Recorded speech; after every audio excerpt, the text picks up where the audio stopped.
یہ ایک خاتون کا سچا واقعہ ہے جس پر اس کے اپنوں نے ہی کالا جادو کا عمل کروایا اور پھر اس نے کیسے نجات حاصل کی۔ محترمہ نوشین بتاتی ہیں کہ پاکستان اور خاص کر پنجاب کی کلچر کی اکثریت کی طرح میں بھی اپنے رشتہ داروں کے حسد کا شکار ہو گئی تھی۔ میں ایک پڑھے لکھے خاندان سے تعلق رکھتی تھی۔ تعویذ گنڈے پر میرا یقین نہیں تھا، مگر میری شادی جس گھر میں ہوئی وہاں کے مرد حضرات تو پڑھے لکھے تھے مگر عورتیں ان پڑھ تھیں۔ میں ان کو جاہل نہیں کہتی کیونکہ وہ عقل شعور میں کئی معاملات میں مجھ سے زیادہ اور بہتر علم رکھتی تھیں۔ خیر اکثر بہوؤں کی طرح میں بھی اپنی نندوں کا حسد کا شکار ہو گئی۔ میں اپنے گھر سے آئی تھی جہاں مجھے خود مختار حیثیت حاصل تھی۔ مجھے میرے ہر کام میں آزادی تھی، خاص طور پر کوئی ایسا کام جو میری ذات سے متعلق تھا۔ ہاں البتہ کچھ کاموں میں روک ٹوک تھی، یعنی وہاں میں والدین یا بھائیوں کی اجازت کے بغیر کہیں نہیں جا سکتی تھی۔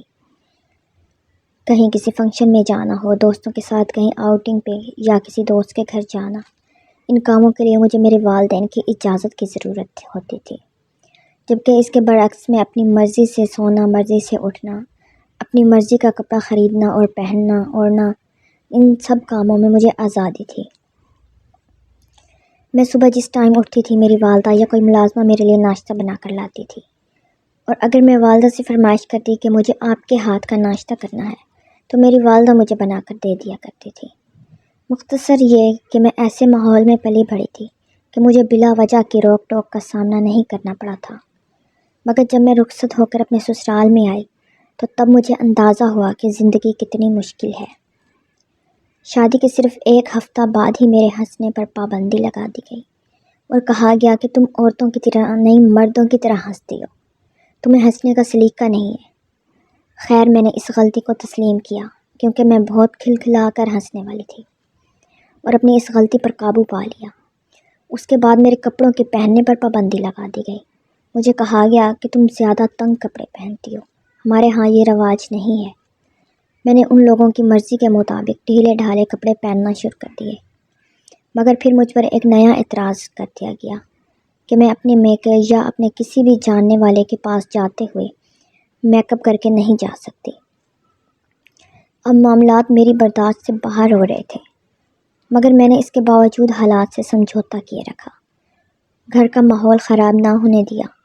البتہ مجھے یہ محسوس ہونے لگا تھا کہ میں جتنا برداشت کرتی جاؤں گی میرے سسرال والے اتنا مجھ پر سوار ہوتے جائیں گے، مجھے ان کو پلٹ کر جواب دینا ہوگا۔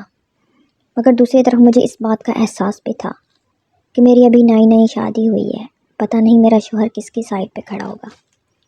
خیر میں نے اپنے شوہر سے بات کرنے کا فیصلہ کیا اور اس کو اپنے گھر کے ماحول کے مطابق بتایا جیسے میں اپنے والدین کے گھر رہ رہی تھی، اور ساتھ ہی سمجھانے کی کوشش کی کہ میں ان بے جا پابندیوں کی زد میں نہیں رہوں گی۔ اگر ہو سکے تو اپنے گھر والوں کو اس بات کا عادی بنا لو، نہیں تو مستقبل میں ہمارے گھر میں اگر کسی کی مداخلت ہوگی تو حالات خراب ہوں گے۔ میری بات سن کر میرے شوہر نے ہوں ہاں میں جواب دے دیا۔ مجھے اندازہ ہو گیا کہ میرا شوہر میرے دفاع میں کھڑا نہیں ہوگا، لہٰذا میں نے اپنے ذہن میں یہ سوچ لیا کہ اگر آئندہ میرے سسرال کی طرف سے مجھ پر کوئی پابندی لگائی گئی، میں نہ صرف اس پابندی کو نہیں مانوں گی بلکہ سسرال والوں کو جواب دوں گی۔ خیر اب شادی کا کچھ عرصہ گزر چکا تھا، میں نے کچن کے کام کرنا بھی شروع کر دیے تھے۔ اب بھی مجھ پر چھوٹے موٹے اعتراض ہوتے رہتے تھے، کبھی کہا جاتا کہ ہانڈی میں نمک زیادہ ہے، کبھی مسالہ کم تھا یا زیادہ تھا، کبھی کچھ، لیکن ان سب کو برداشت کرنے کی مجھ میں سکت تھی، اس کو میں برداشت کرتی رہی۔ ایک صبح میری آنکھ تھوڑی لیٹ کھلی، مگر خوش قسمتی سے جب میں نے دیکھا ابھی سورج نہیں نکلا تھا، نماز کا ٹائم تھوڑا باقی تھا۔ اسی دوران میری ساس اور ایک نند اٹھ کر آ گئی۔ انہوں نے مجھے سمجھانے کی کوشش کی کہ اب نماز کا ٹائم گزر چکا ہے۔ میں نے ان کو بتایا کہ نہیں ابھی ٹائم باقی ہے، میں نے نماز ادا کرنی ہے۔ انہوں نے مجھے کوئی فتویٰ دینا چاہا، مگر میں نے ان کی بات کو اگنور کیا۔ نماز کا وقت جا رہا تھا، میں نے آ کر نماز شروع کر دی۔ نماز مکمل کی، کچھ دیر تلاوت کی اور پھر ناشتے کی تیاری کرنے لگی۔ میری اس چھوٹی سی بات کو انہوں نے انا کا مسئلہ بنا لیا۔ یہاں سے ہمارے حالات خراب ہونا شروع ہو گئے۔ جب ان کو لگا کہ میں ان کی بات کو یا تو اگنور کر دیتی ہوں یا پھر پلٹ کر ان کے منہ پر جواب دیتی ہوں اور ان کی کسی پابندی کو قبول نہیں کر رہی تو انہوں نے میرے شوہر کو میرے خلاف کرنا شروع کر دیا۔ دوسری طرف میرا شوہر وہ میرے اور میرے گھر والوں کی لڑائی کے درمیان نہ آنے کا اس نے فیصلہ کر لیا تھا۔ اب مجھ پر یہ بھی الزام لگنے لگا کہ میں نے اپنے شوہر پر تعویذ گنڈا کروا کے اس کو رن مرید بنا لیا ہے۔ یہاں ایک بار یہ بات واضح کر دوں کہ میں پہلے ہی بتا چکی ہوں کہ میرا تعلق ایک ایسے گھرانے سے ہے جہاں ان چیزوں کے متعلق کچھ خاص یقین نہیں کیا جاتا، مگر میرے سسرال والوں نے مجھ پر یہ الزام بھی دھر دیا کہ میں نے ان کے بیٹے پر تعویذ کروا رکھے ہیں، جادو ٹونا کروا رکھا ہے اور اس کو اپنی مٹھی میں قید رکھا ہوا ہے۔ وہ کہ میرے وہم گمان میں بھی یہ بات نہیں تھی، اس لیے میں اس طرف سے بے فکر رہی۔ پھر اچانک سے میرے ساتھ ایک مسئلہ ہو گیا۔ میں امید سے تھی، میری صحت اکثر اوقات خراب رہنے لگی، یہاں تک کہ میرا بچہ بھی ختم ہو گیا۔ میں تھوڑی چڑچڑی بھی ہو گئی۔ میرے اور سسرال والوں کے درمیان حالات کشیدہ ہو گئے، یہاں تک کہ میں نے اپنے شوہر کو صاف کہہ دیا کہ میں اب تمہارے گھر والوں کے ساتھ مزید نہیں رہ سکتی۔ میرے شوہر نے شروع میں گھر والوں کے ساتھ رہنے پر زور دیا، مگر جب اس کو لگا کہ میں اس کے گھر والوں کے ساتھ گزارا نہیں کر سکتی اور میں نے صاف کہہ دیا کہ میں نے اپنے والدین کے گھر چلی جاؤں گی، تو اس نے مجھے اپنے گھر والوں سے علیحدہ کر لیا۔ سسرال والوں سے الگ ہو جانے کے باوجود میں ان کی چالوں سے نہ بچ سکی۔ ان لوگوں نے حسد میں آ کر مجھ پر جادو ٹونا کروانا شروع کر دیا، یہاں تک کہ اس جادو ٹونے کی اتنی طاقت تھی کہ میں اس کی وجہ سے دوبارہ کبھی امید سے نہیں ہو سکی۔ ایک عرصہ گزر گیا، جب دوبارہ مجھے اس بات کی کوئی امید نہ لگی کہ میں ماں بن سکتی ہوں تو میں نے اپنا میڈیکل چیک اپ کروایا۔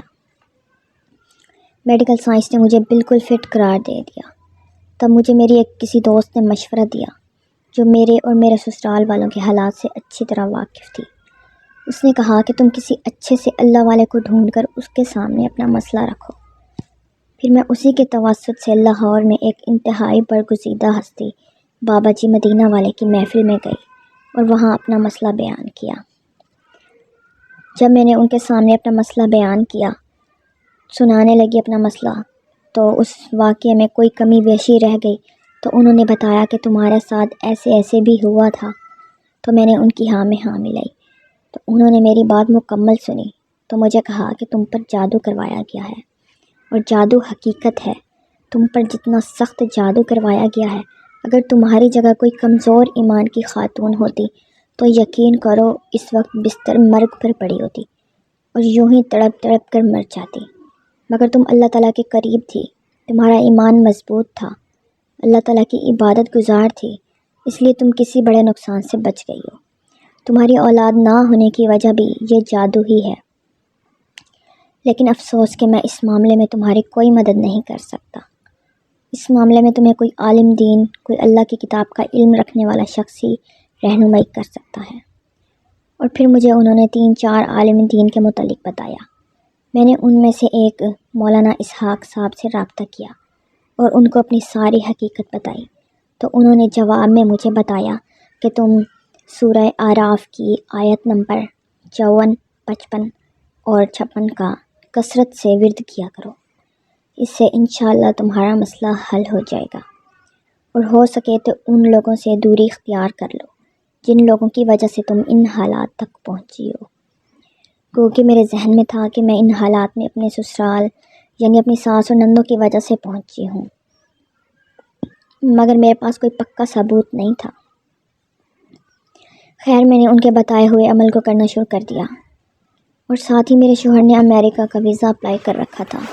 ان کو سپانسر کرنے والا ان کا کوئی دوست تھا جو وہاں بزنس کرتا تھا، اس کی وجہ سے ویزا مل گیا، تو میں اپنے شوہر کے ساتھ امریکہ چلی گئی۔ جب میں یہاں آئی تو میں نے خواب میں اپنے سسرال والوں کو دیکھا، جس میں میری ساس اور 2 نندیں سکھر کے اندر کسی انتہائی عجیب سے آدمی کے پاس بیٹھی ہیں، اور وہ عجیب حالت میں بیٹھا ہے۔ وہ کسی جانور کی چمڑی پر خون کی مدد سے کچھ لکھ رہا ہے۔ وہ جب بھی کچھ لکھتا ہے تو پاس پڑے ہوئے گوشت کے ایک ٹکڑے کو اٹھا کر ایک سیخ میں پرو دیتا ہے، پھر لکھتا ہے اور پھر گوشت کا ایک ٹکڑا اٹھا کر پرو دیتا ہے، اور پھر وہ گوشت میری ساس اور نندوں کے حوالے کر دیتا ہے۔ پھر میں دیکھتی ہوں کہ میری ساس اور نندیں اس گوشت کو کسی قبرستان میں دبا رہی ہیں۔ پھر میری آنکھ کھل جاتی ہے۔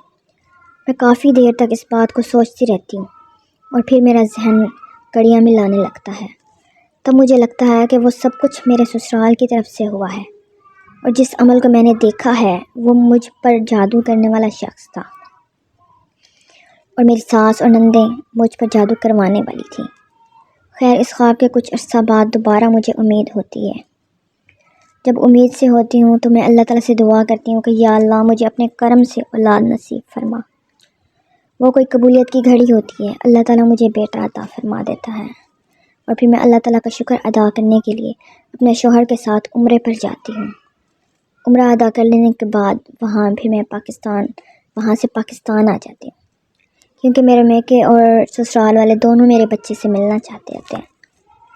میں خانہ کعبہ کے اندر کھڑے ہو کر اپنے سسرال والوں کو صدق دل سے ان کے تمام گناہوں کی معافی دے کر آتی ہوں، کیونکہ خواب میں میری ملاقات انہی بابا جی مدینہ والے سے ہوتی ہے۔ انہوں نے مجھے 2 نصیحتیں کی ہوتی ہیں۔ پہلے یہ کہ اپنے مجرموں کو معاف کر دینا، اور دوسرا یہ کہ اللہ تعالیٰ کی راہ میں صدقہ خیرات کرنا۔ تمہاری اولاد ہونے میں سب سے زیادہ دخل اسی چیز کا ہے۔ تم اپنی دہلیز پر آئے ہوئے کسی سائل کو خالی ہاتھ نہیں موڑتی۔